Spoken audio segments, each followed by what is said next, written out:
একই স্কুলের দুই ছাত্রীর অস্বাভাবিক মৃত্যু। কী কারণে দুই ছাত্রী একই ঘটনা ঘটিয়ে ফেলল তা ভেবে পাচ্ছেন না কেউই। নমস্কার, বিশেষ একটি খবরে আমি মন্দিরা মাঝি। আজ শুক্রবার বিকেলে ঘাটাল থানার অমরপুরে মাধ্যমিকের এক ছাত্রীর ঝুলন্ত দেহ উদ্ধারকে কেন্দ্র করে এলাকায় তীব্র চাঞ্চল্য ছড়ায়। মৃত ওই ছাত্রীর নাম অম্বিকা মালিক, বয়স 16 বছর। অম্বিকা ওই থানারই আলুই হাই স্কুলের 10ম শ্রেণীর ছাত্রী ছিল। পুলিশ জানিয়েছে, আজ 4 জুলাই বিকেলে অম্বিকার বাড়িতে কেউ ছিল না। সেই সময় সে গলায় ফাঁস লাগিয়ে আত্মহত্যা করে। পুলিশ আজকে গিয়ে অম্বিকার মৃতদেহ উদ্ধার করেছে। আগামীকাল শনিবার তার মৃতদেহের ময়নাতদন্ত করা হবে।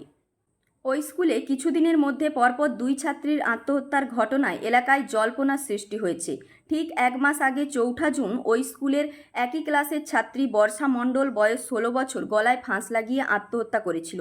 বর্ষার বাড়ি ঘাটাল থানার শ্যামপুরে। কেন বারবার একই ঘটনা ঘটছে তা নিয়ে উদ্বেগে পড়েছেন অভিভাবকেরা। ঘাটাল মহকুমার সমস্ত খবরের আপডেটের জন্য চোখ রাখুন স্থানীয় সংবাদের ডিজিটাল মিডিয়ায়। নমস্কার।